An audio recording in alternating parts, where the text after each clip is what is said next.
오늘 마태복음 9장 10절로 17절까지의 본문 말씀 중심으로 새 포도주는 새 부대, 이런 제목으로 말씀을 전합니다. 이제 2021년 한 해도 이제 역사 속으로 사라졌습니다.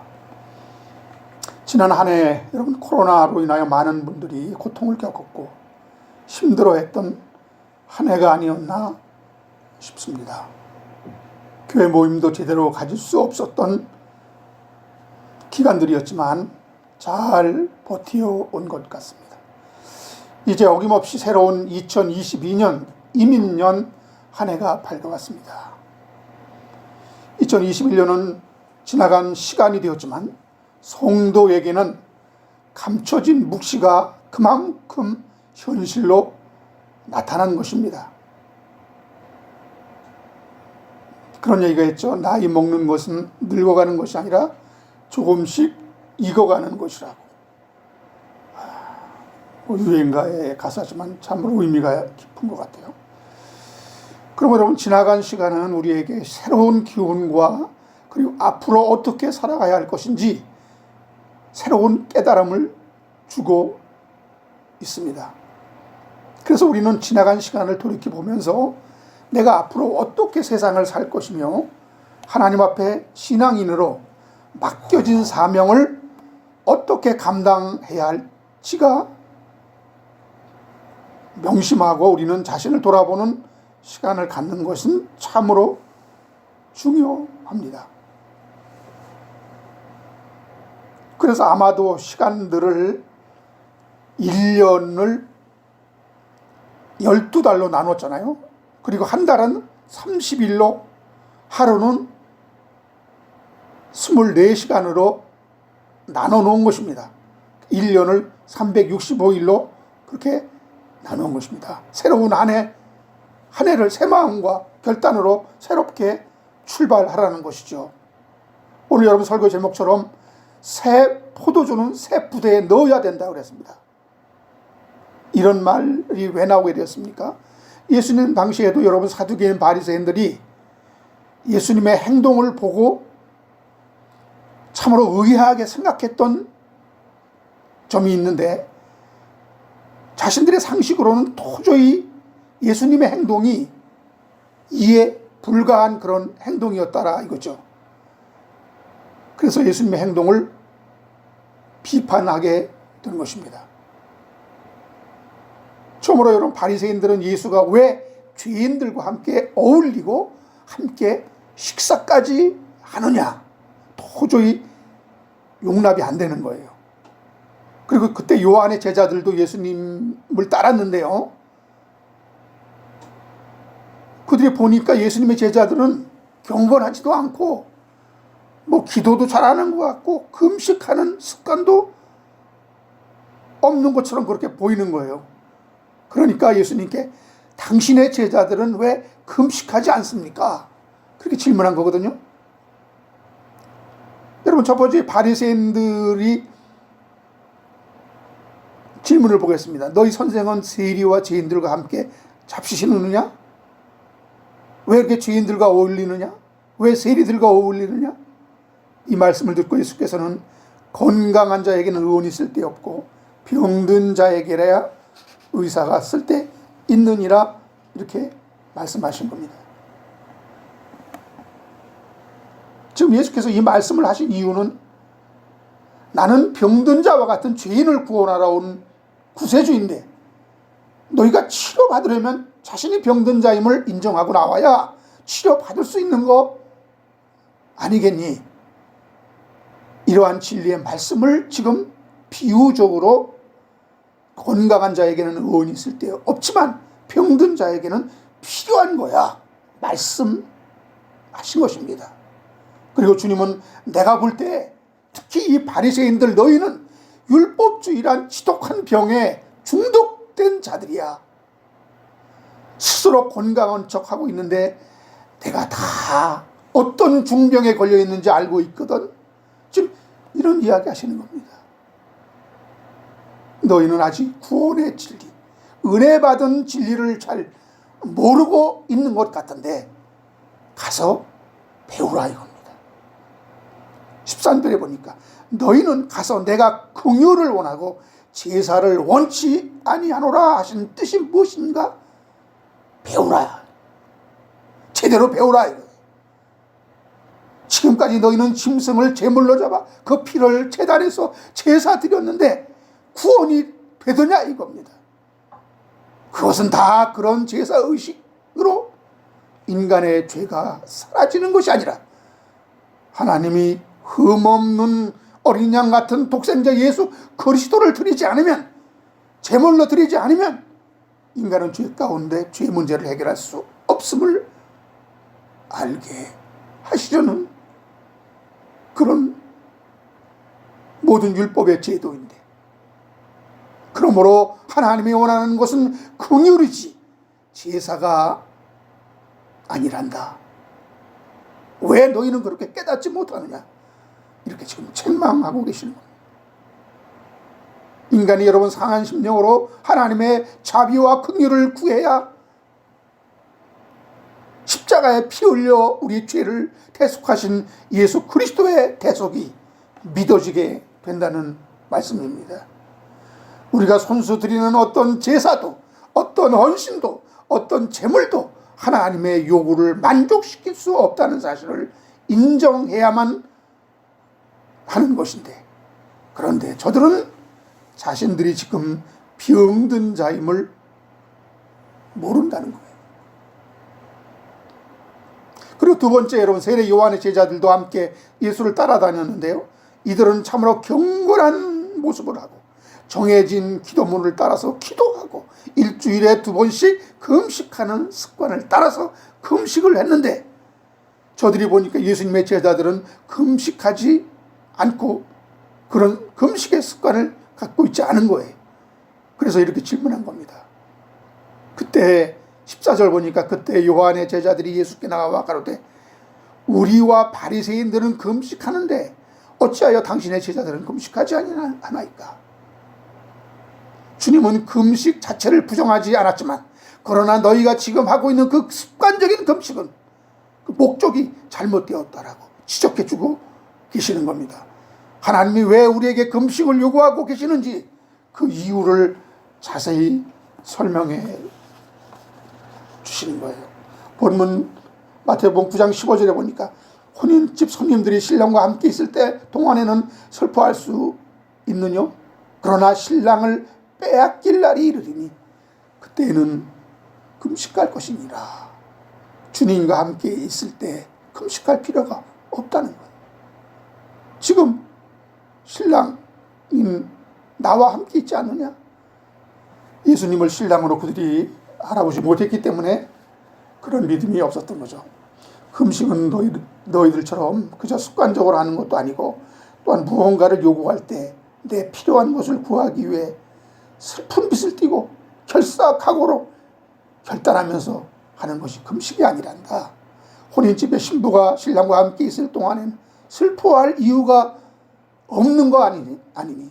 그런데 잠시 후에 신랑을 빼앗기게 된다면 그때 슬퍼하고 그때 금식할 것이니라 라고 그렇게 친절하게 답변을 하셨습니다.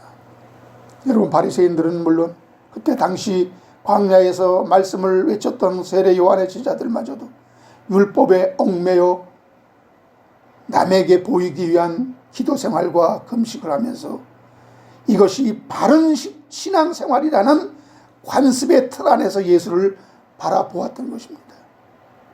자신들만이 의인이라고 믿고 있었던 바리새인들의 눈에는 세리와 죄인들과 함께 어울리고 함께 식사하는 것은 도저히 상상할 수 없었던 일인데, 그런데 지금 그들의 눈앞에서 예수님께서 그렇게 하고 계셨던 거죠.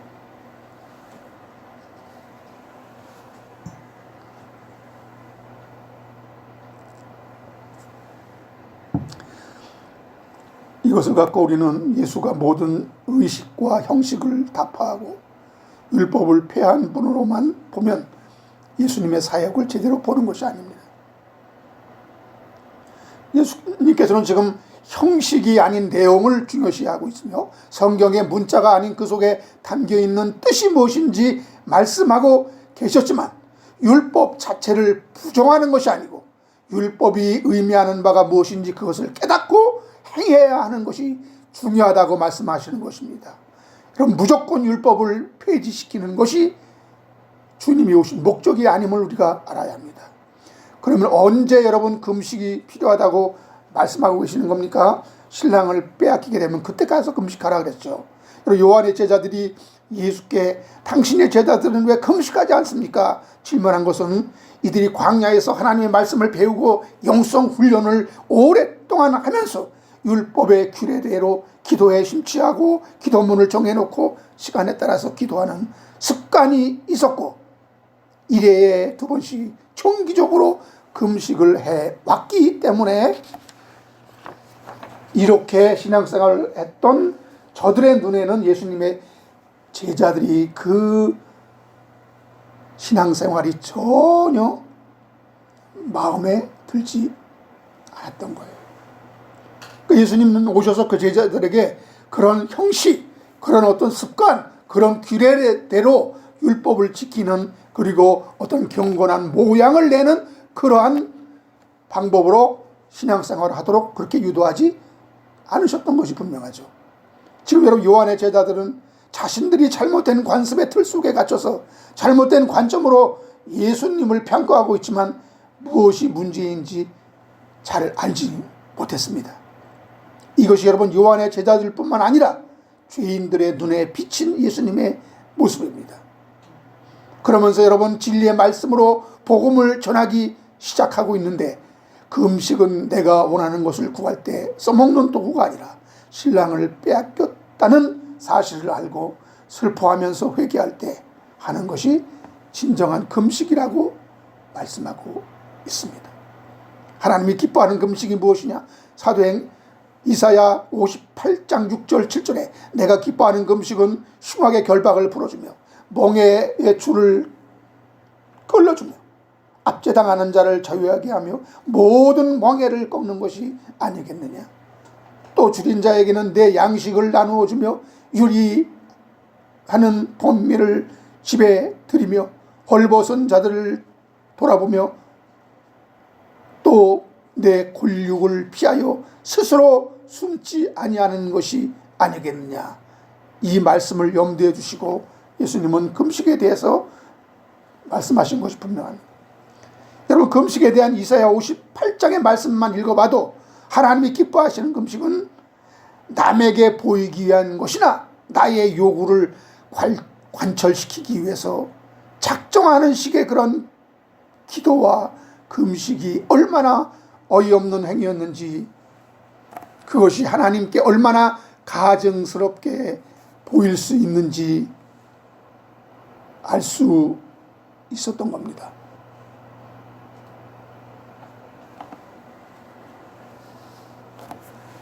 그러므로 여러분 합당한 금식은요 내가 지금 갇혀있다 죄에게 종이 되어 있음을 알고 여기서부터 자유하기 위한 몸부림에서 나오는 회개의 모습입니다. 내 안에 예수님이 없음을 알고 하나님 앞에 회개할 때 우리는 금식하는 겁니다. 그런데 우리는 더욱 세상 것에 취하게 해달라고 육적인 욕망에 더욱 얽매이기 위해 나의 필요를 그리고 나의 요구를 관철시키는 압박 수단으로 얼마나 많이 여러분 금식 기도를 작정 기도를 해왔느냐 이겁니다. 이것은 더욱 흉하게 결박을 푸는 것이 아니라 옥죄는 것이고 멍에를 풀어주는 것이 아니라 더욱 매듭을 조이는 것임을 우리가 알아야 합니다.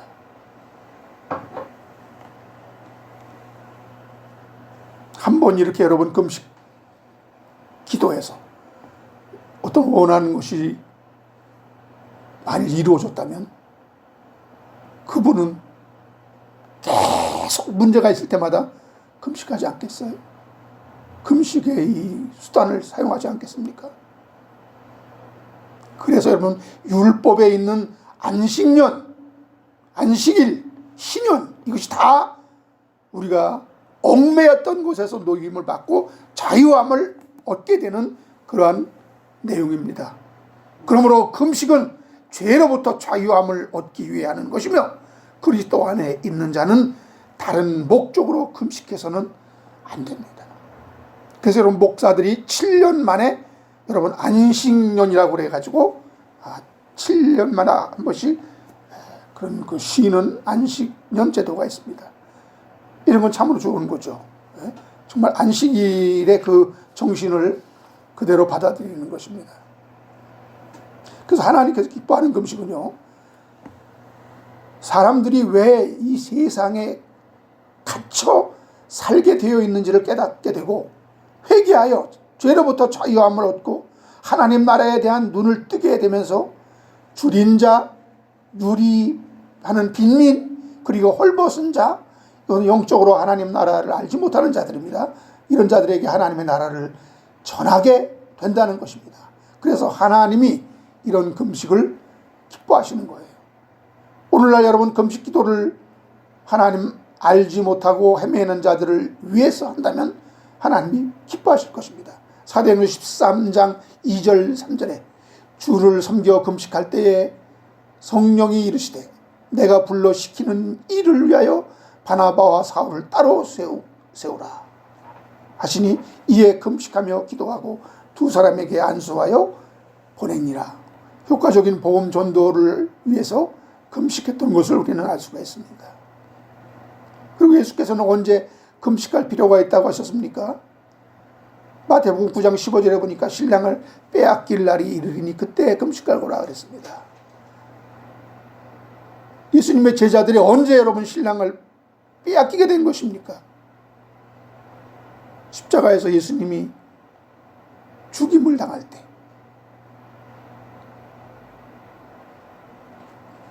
우리의 구세주 예수께서 십자가에서 죽으시고 부활하셨지만, 제자들에게 그리고 나타나셨지만, 하나님 나라에 오르기까지 주님은 성도 안에 거하실 수 없었습니다.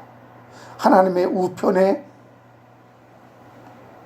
돌아가실 수도 없었습니다. 이 기간이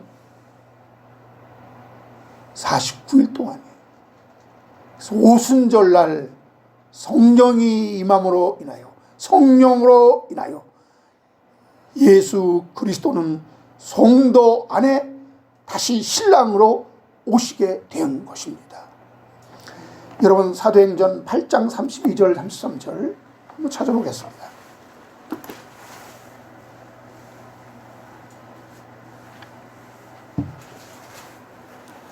예수님은 얼마나 참혹하게 이 세상에 의해서, 악한 악당들에 의해서 빼앗긴 것인지.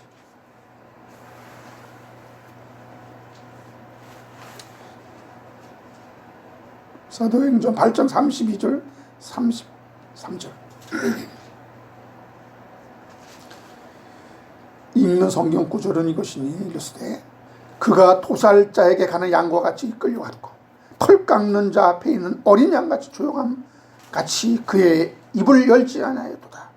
그가 굴욕을 당하였을 때 공정한 재판도 받지 못하였으니 누가 그의 세대를 말하리요. 그의 생명이 땅에서 빼앗기면하다. 그 내시가 빌립에게 이르되 청컨대 내가 묻노니 선지자가 이 말한 것이 누구를 가리킴이냐, 자기를 가리킴이냐, 타인을 가리킴이냐. 보면 여기 예수님이 얼마나 처참하게 죽임을 당했는지.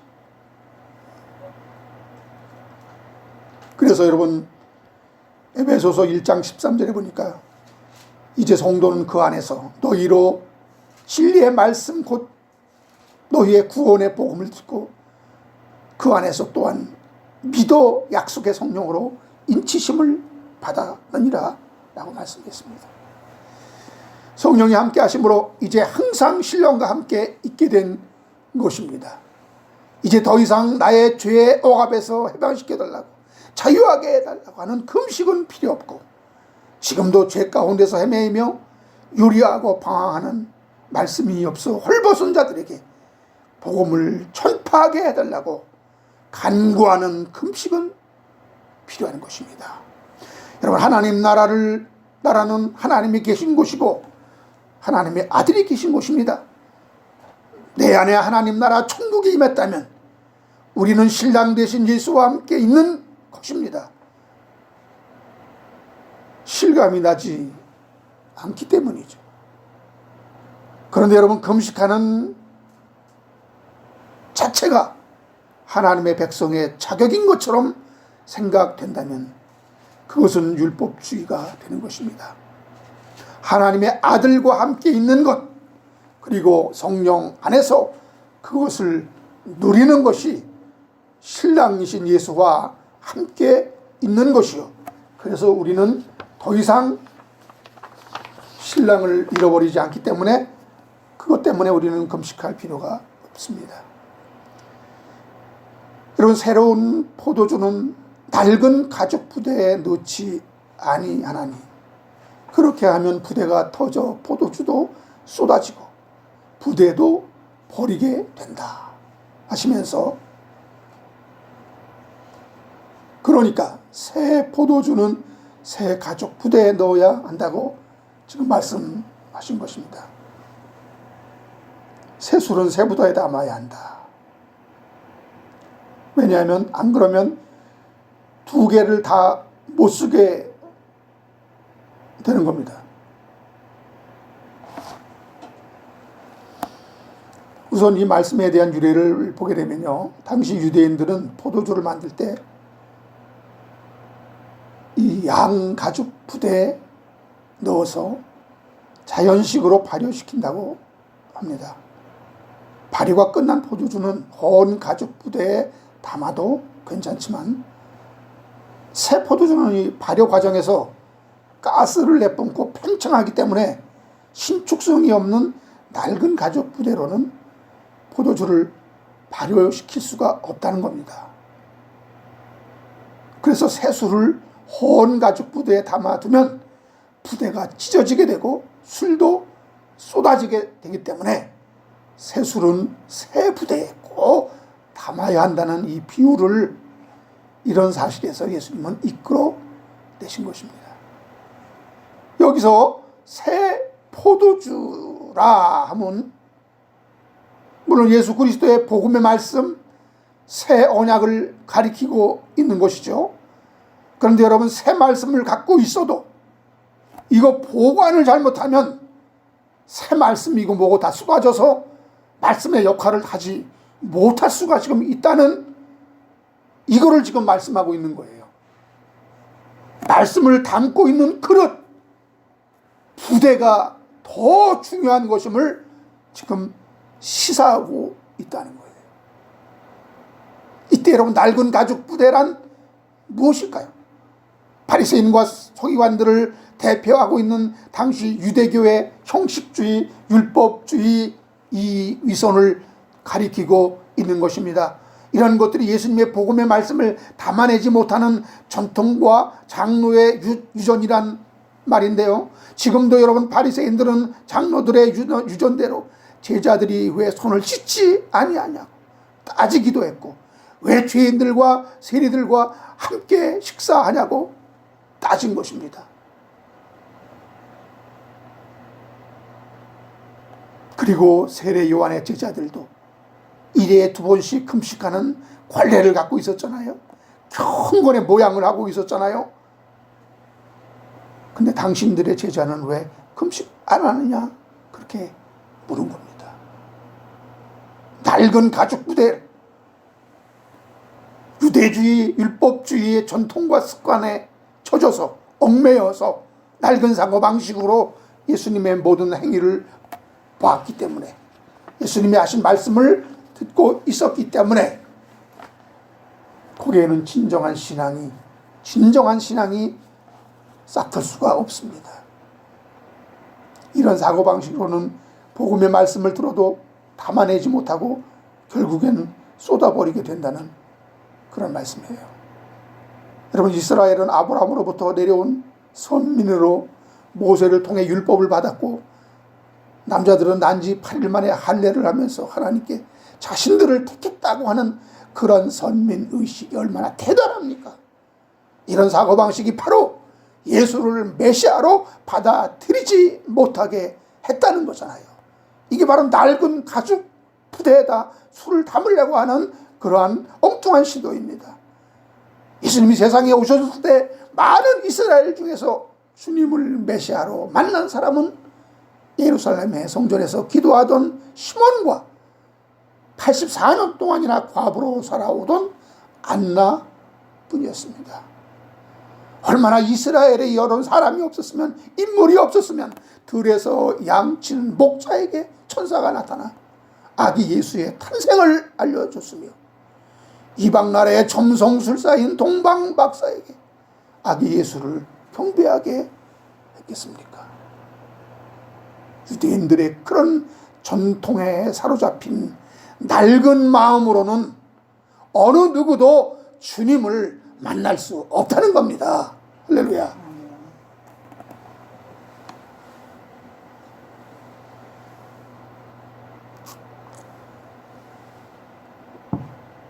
그러니까 여러분, 성경 말씀은 하나인데 그 해석은 각각 다 다르잖아요.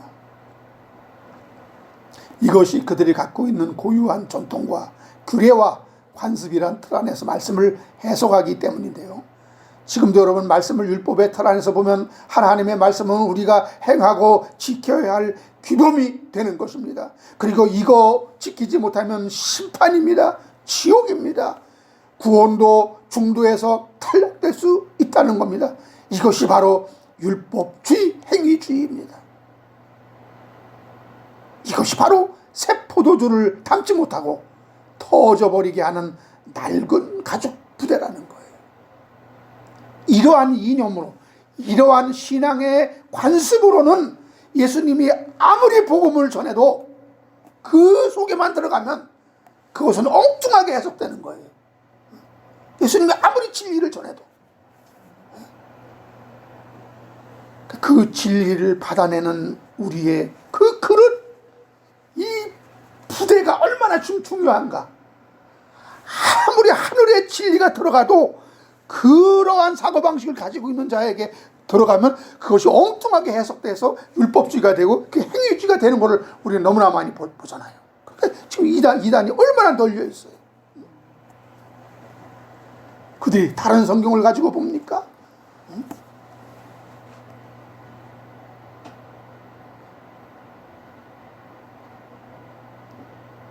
그러나 여러분, 예수님의 복음은 생동감이 있습니다. 다양성이 있습니다. 율법과 복음, 하나님의 구원과 심판을 다 아우르고 있습니다. 성경 말씀을 문자로만 해석하지 않고 그 의미를 이해하려 했습니다. 구원의 조건으로서 율법의 기능은 폐지되었지만 하나님의 뜻과 기준으로서의 율법의 기능은 완성되어야 한다고 예수님은 그렇게 말씀하고 있는 것입니다. 인간은 죽었다 깨어나도 율법을 지킬 수 없지만 예수가 그 율법의 요구를 만족해 하셨다고 합니다. 그리고 우리 죄인이 범한 율법의 심판과 저주를 주님이 다 끌어안고 십자가에서 그것을 담당하셨다고 합니다. 우리는 그 사실을 믿기만 하면 의인이 된다고 하는 것입니다. 근데 이것이 안 믿어지는 거예요. 이것이 낡은 가죽 부대를 가지고 있는 그러한 전통 율법주의의 인본주의에 얽매여 있는 자들에게는 이 말씀이 절대로 믿어지지 않는다는 것입니다. 이렇게 생동감 있고 살아있는 복음의 말씀을 율법으로 묶어두려 하면 어떻게 되겠느냐 이거예요. 터져버린다는 겁니다. 그래서 이것을 담아내는 그릇이 바로 복음이요, 새 언약이요, 믿음이요, 은혜라고 하는 것인데요. 예수님의 말씀을 새 언약의 관점으로, 은혜의 관점으로 해석하는 것이 새 부대에 담아 보관하는 것과 같다 이겁니다. 할렐루야. 이처럼 여러분, 새 수리가 또 어떤 부대에 담아 보관하느냐가 좀 중요하다는 얘기를 하시는 건데요. 하나님 말씀도 어떤 틀 안에서 해석하느냐가 따라서 천국과 지옥이 갈릴 수 있고요. 오늘날 이것을 우리는 교리라고 하는 건데요.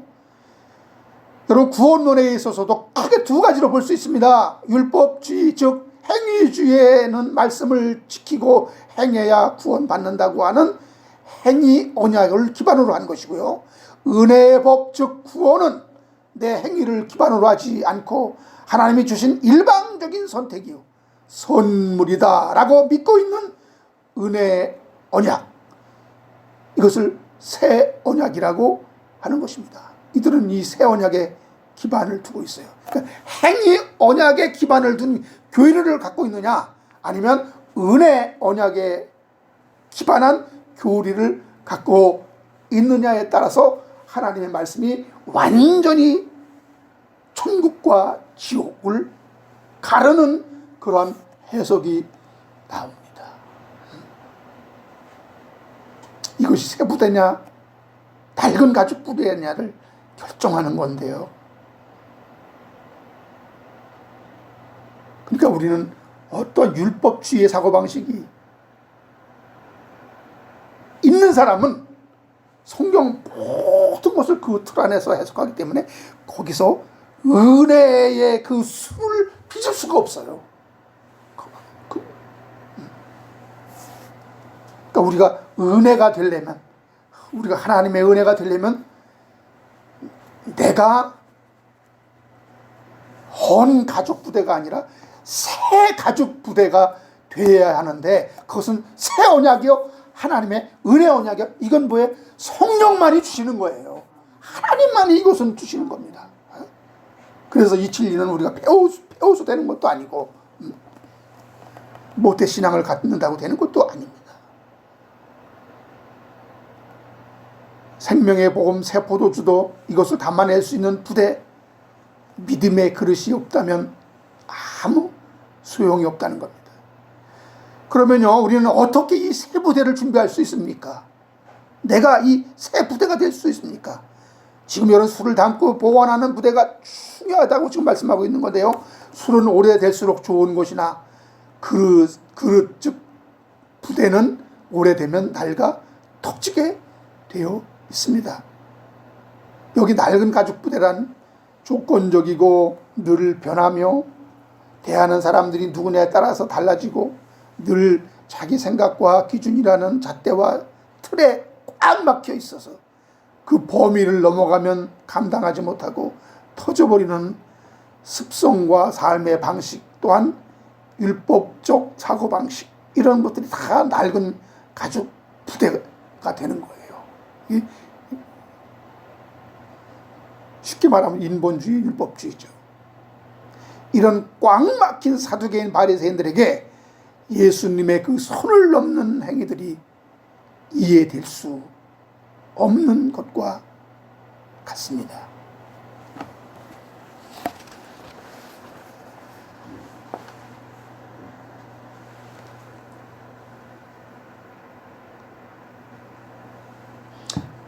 예수님께서 중풍병자를 고치고 죄인들과 함께 앉아서 식사를 하시면서 조건 없이 사람들을 사랑하실 때 낡은 가죽 부대를 갖고 있었던 바리새인들은 오로지 예수께서 율법을 지키는지 범하는지 그 여부에만 온 신경이 가 있었던 겁니다.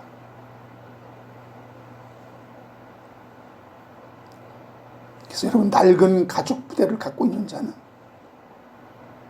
그 사람의 행동과 그 사람의 말과 그 사람의 모든 것을 은혜롭게 풀어내지 못하고 항상 뭐를 판단하고 정죄하고 심판하고 항상 뭔가 비판하는 것을 끄집어내고, 이거는 지금 내가 낡은 가죽 부대가 되어간다는 거나 낡은 가죽 부대라는 것을 나타내고 있는 거예요. 우리 자신을 잘 살펴야 합니다. 그래서 그들은 예수님의 사랑과 자비는 한 방울도 맛보지 못하고 그들이 갖고 있었던 낡은 가죽 부대로 주님 사랑을 담아내지 못했다는 거잖아요. 결국 그들은 예수님을 통해서 나타난 하나님의 무조건적인 사랑을 거부하고 하나님의 아들을 율법의 이름으로 십자가에 못 박는 끔찍한 죄를 저지르고 말았던 겁니다. 이건 그들이 악해서도 아니고 그들이 나빠서도 아니에요. 그들 속에 있는 그 율법주의적인 그 사고방식, 그 행동 양식이 예수님이 하는 모든 행위를, 복음적인 그런 행위를 도저히 이해할 수가 없어서 그 예수님을 죽일 수밖에 없었던 겁니다. 예수님은 죄인들인 우리에게 새 포도주를 부어주려 오셨죠. 여러분, 새 포도주란 하나님 아버지의 조건 없고 변함없는, 그리고 차별이 없는, 한량 없는 사랑이며 그 사랑을 십자가에서 확증하셨습니다. 여러분, 술을 담아 보관하고 변질되지 않게 보호하는 것이 부대의 역할인데, 하나님이 그 한량 없는 사랑과 자비도 담아낼 그릇이 없다면 무용지물이 되고 마는 것입니다. 우리가 여러분 일순간 하나님의 사랑을 맛보며 그 은혜를 체험할 수 있어요, 많은 사람들이. 그런데 이런 체험이 계속 지속되지 않는다는 데 문제가 있는 것입니다. 하나님의 은혜를 담아낼 수 있는 그릇이 신통치 않기 때문인데요. 이게 바로 인본주의, 행함 위주의 신앙이잖아요. 그러면 우리가 받은 은혜와 사랑을 계속 변치 않고 담아낼 수 있는 그런 역할을 하는 것이 도대체 무엇입니까? 인간이 만들어낸 사상, 원리, 이런 것들은요, 부작용이 생기게 되어 있습니다. 시간이 지나면 변질됩니다. 나의 열심과 나의 욕망이 아닌 하나님이 주시는 믿음이라야 변치 않고 끝까지 우리를 이끌고 가는 것입니다. 할렐루야. 예, 이거 성도의 견인이잖아요. 빌립보서 1장 6절에 너희 안에서 착한 일을 시작하신 이가 그리스도 예수의 날까지 이루실 줄을 우리가 확신하노라. 할렐루야. 여러분, 우리에게 착한 일이 나옵니까? 선한 것이 나옵니까? 그리스도가 시작한 거면, 하나님이 그것을 시작한 거면 그것이 예수의 날까지 간다 이거예요. 그것이 좀 약해질 수 있고 그것이 흐려질 수 있지만 꾸준히 그걸 이끌고 간다 이거예요. 한때 여러분, 예수님께서 갈릴리 바닷가에서 제자들이 일관된 믿음을 보이지 못하고 광풍을 두려워하면서 예수님이 잠자고 있을 때 예수님을 깨운 적이 있습니다. 이때 주님은 일어나셔서 그 제자들에게 뭐라고 하셨는지 압니까? 누가복음 8장에 보면은요, 25절 보니까 예수님은 그들에게 뭘 찾으셨어. 지금 뭘 잃어버린 거야.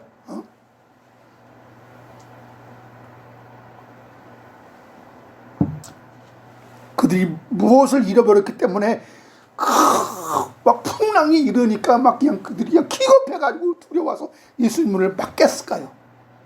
근데 뭐가 없었어요?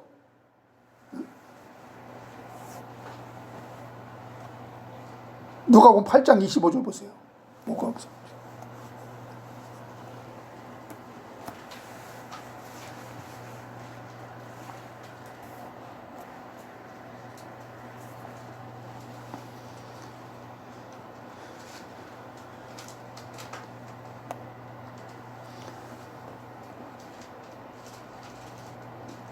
중반에 보면 내 믿음이 어디 있느냐? 내 믿음이 어디 있느냐? 그러니까 예수님이 막 복음을 가르치고 막 기적을 행하고 막 예수님을 따라다니고 했던 그들의 그 믿음은 진짜 믿음이 아니라는 거예요. 진짜 나를 믿었다면, 나를 하나님으로 믿었다면 너희들이 그렇게 풍랑이 일어난다고 그렇게 기겁하고 그렇게 막 겁먹고 두려워할 이유가 없지 않느냐.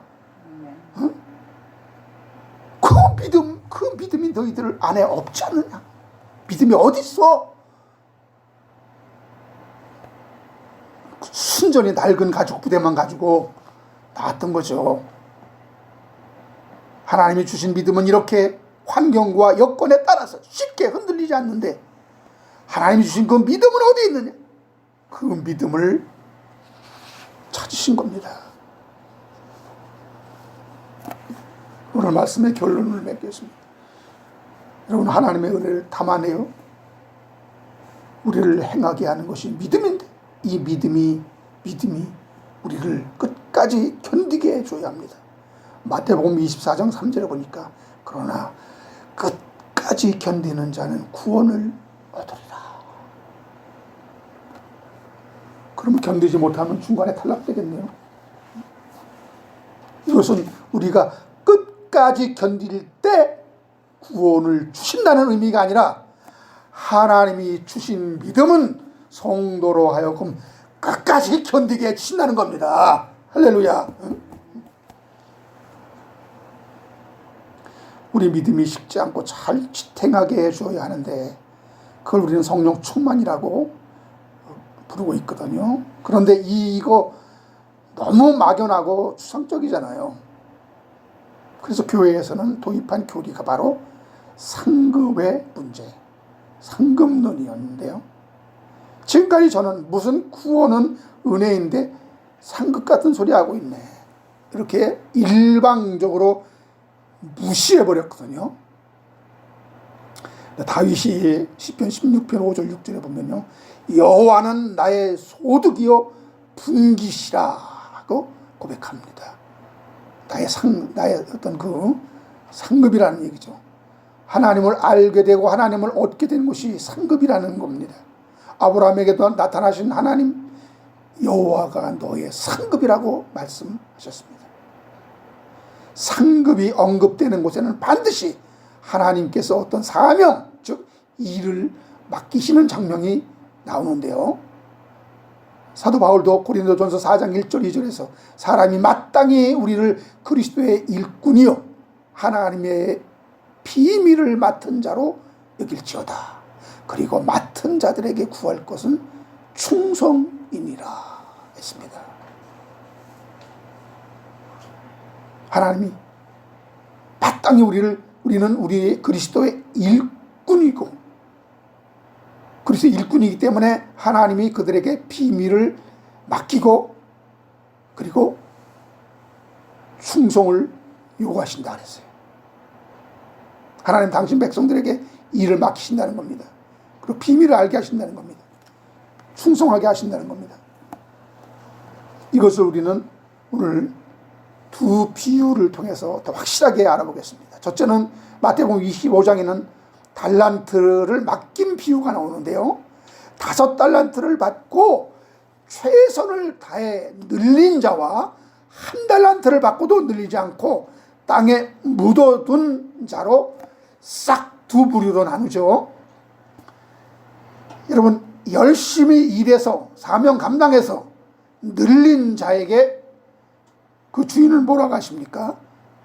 잘하였도다 착하고 충성된 종아. 칭찬하신 거. 이 칭찬이 이게 상이에요. 상급이에요. 칭찬하신 거.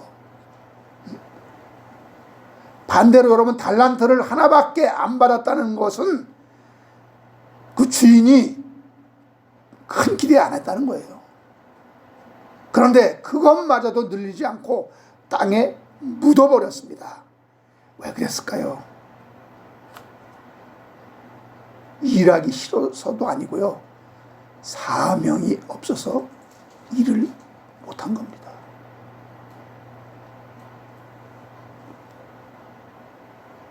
마태복음 25장 30절에 보니까 이 무익한 종을 바깥 어두운 데로 내가 쫓으라. 거기서 슬피 울며 이를 갈미 있으리라. 저주와 심판을 선언하십니다. 어떤 사람들은 이 비유를 구원론에 적용시켜서 달란트를 남겨야 구원이고 못 남기면 저주요 심판이다. 그래서 상급받기 위해서 달란트를 늘려야 된다라고, 사명을 감당합시다 라고 하면은 이건 너무 나간 겁니다. 이건 행위구원론이 되고 그거는 아니고요. 여기 구원받은 자는 5달란트를 늘린 자, 그 5달란트를 늘렸기 때문에 구원받은 것이 아니고 하나님의 택하시고 일꾼으로 쓰시기 위해 부른 자는 다 최선을 다해 사명을 완수하는 착하고 충성된 종들이라고 하는 겁니다. 할렐루야, 믿기를 바랍니다. 아주 중요한 얘기인데요. 그러니까 여기서 하나님이 우리를 구원시키되 우리를 왜 구원했느냐 이게 나옵니다. 하나님은 우리를 왜 구원시킨 그 목적이 나와요.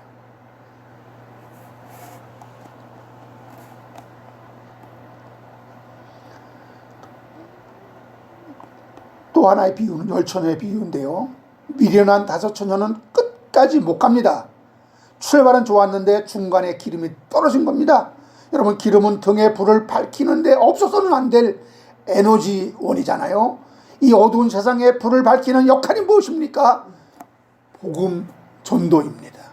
그러니까 여러분, 슬기로운 5처녀는 맡겨진 사명을 바로 알고 끝까지 빛을 비추는 복음을 증거하지만, 미련한 5처녀는 자기 성취감에 도취하여 한때는 열심을 냈는지는 모르지만 어려운 일을 당하면 포기하고 마는 그런 모습, 하나님이 주신 믿음으로 출발한 것이 아닙니다. 할렐루야.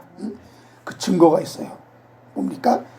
기름이 떨어졌을 때 이 미련한 처녀는 어떻게 하죠? 그 기름을 구하러 세상으로 나간다니까요. 세상에 파는 상인들에게 가서 기름을 사오려고 나가는, 이들의 신앙은 세상적인 거예요. 인간적인 거예요. 하나님이 주신 기름이 떨어졌다면 하나님 앞에 기름이 떨어졌습니다. 하나님 앞에 회개하고 하나님께 성령 달라고 그래야죠. 진짜 그들이 성령으로 출발한 성도라면 그게 아니라는 거잖아요. 아니라는 거잖아요.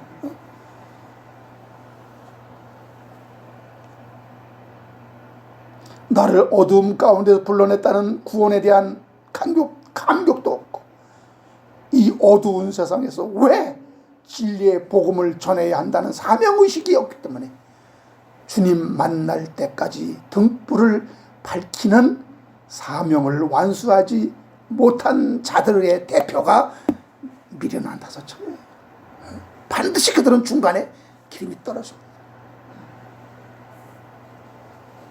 그러나 하나님이 주신 믿음으로 성령 안에서, 말씀 안에서 출발한 자는 중간에 인간의 실수로 졸며 자는 한이 있어도 하나님이 끝까지 예수님의 천국 앞에까지 하나님께서 이끌고 가잖아요. 이게 성도의 견인이란 말이에요. 성도의 견인. 하나님이 우리를 구원하신 목적이 뭡니까? 베드로전서 2장 9절에 보니까 그러나 너희를 택하신 족속이여, 너희는 택하신 족속이여, 왕같은 제사장들이여, 거룩한 나라여, 그의 소유된 백성이니 이는 너희를 어두운 데서 불러내어 그의 기이한 빛에 들어가게 하신 이의 아름다운 덕을 선포하게 하려 하십니다. 우리를 왜 불러냈다고요? 하나님의 나를 어두운 데서 불러내요 그의 기이한 빛에 들어가게 하신 그 이의 아름다운 덕을 선포하게. 이게 복음 전도예요. 이게 쉽게 말하면. 그러니까 이 복음을 전하기 위해서는 정말 내가 구원받은 내가 어두운 가운데서, 내가 그 흑암 가운데서 하나님의 나를 어떻게 구원했는지 그 구원에 대한 감격과 그 하나님의 그 아름다운 그 복음의 체험이, 간증이 있어야 돼요. 그래서 여기 하나님의 아름다운 덕을 선포하게 하셨습니다. 그 아름다운 덕을 선포하게 하려고 우리를 불러냈다는 겁니다. 그러므로 우리는 언제나 나를 이 세상에 말할 수 없는 그 악의 구렁텅이에서 건져낸 그 아름다운 구원의 체험, 구원의 이야기가 있어야 복음을 지치지 않고 전할 수 있습니다. 마태복음 20장에 보니까 포도원에 비유해서요. 주인은 왜 일꾼을 포도원에 보내는지 아십니까? 택하해서 들여보내는지 아십니까? 거기서 빈둥빈둥 놀게 하려고 그들을 불러낸 게 아니에요. 일이 없는 자들에게 일을 맡기시려고.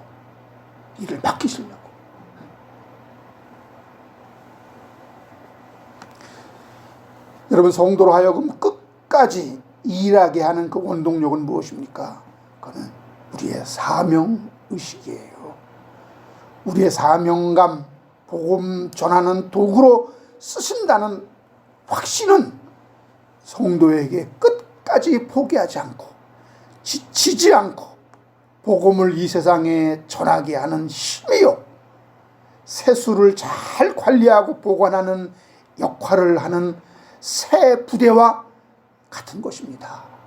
그러므로 여러분, 새 부대에 넣어야 한다는 것은 우리 믿음을 잘 발휘하도록 하는 사명의식, 다시 말하면 소명의식이죠. 이 소명의식이 성도로 하여금 지치지 않고 복음을 끝까지 전하게 하는 것입니다. 그냥 시간이 남아 돌아서 그냥 전도가 재미있어서 전하는 이런 차원이 아니에요. 이건 우리의 사명이요. 하나님이 우리를 왜 구원했느냐? 죄인을 구원한 아름다운 십자가의 복음의 예수님의 그 희생의 피에 그 아름다운 소식을 이 세상에 전하게 하시려고 그렇게 우리를 쓰시는 거예요. 도구로 쓰시는 겁니다. 우리 고린도전서 9장 16절 18절 읽고 마치겠습니다.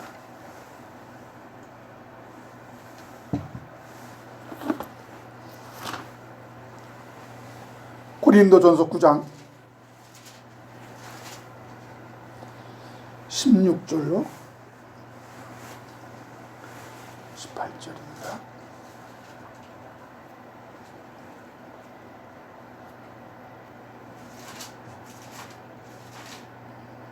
(272페이지) 내가 복음을 전할지라도 자랑할 것이 없으면 내가 부득불할림이라. 만일 복음을 전하지 않으면 내게 화가 있으리라. 내가 내 자의로 이것을 행하면 상을 얻으려니와 내가 자의로 하지 아니한다 할지라도 사명을 받았노라. 그런즉 내 상이 무엇이냐? 내가 복음을 전할 때 값없이 전하고 복음으로 말미암아 내가 내게 있는 권리를 다 쓰지 아니한 것이로다. 사도 바울이 복음 전하는 것은 부득불 할 일이고 하나님 내게 맡겨준 사명이기 때문에 이거는 해야 된다 하면서 자의로 이것을 행하면 뭘 얻어요? 상을 얻는다고 했어요. 자의로 하지 아니한다 할지라도 나는 해야 할 사명이다 그랬어요. 그런즉 내 상이 뭐냐? 상. 내가 복음을 전할 때 값없이 전하고 복음으로 말미암아 내게 있는 권리를 다 쓰지 아니한 이것이 상이라 그랬어요. 여러분, 사도 바울이 권리를 쓰지 아니한 그 권리가 무엇입니까? 그 권리를 쓰지 않고 복음 전할 때 그는 상을 받은 것이다. 이것이 하나님 내게 주신 상이라 그랬어요. 상.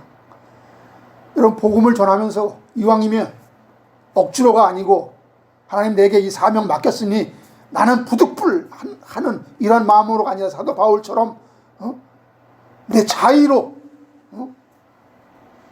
내 권리를 다 쓰지 않고 이 복음을 전하면 하나님이 내게 상을 주는 거다 그래서 내가 상을 주는 거다.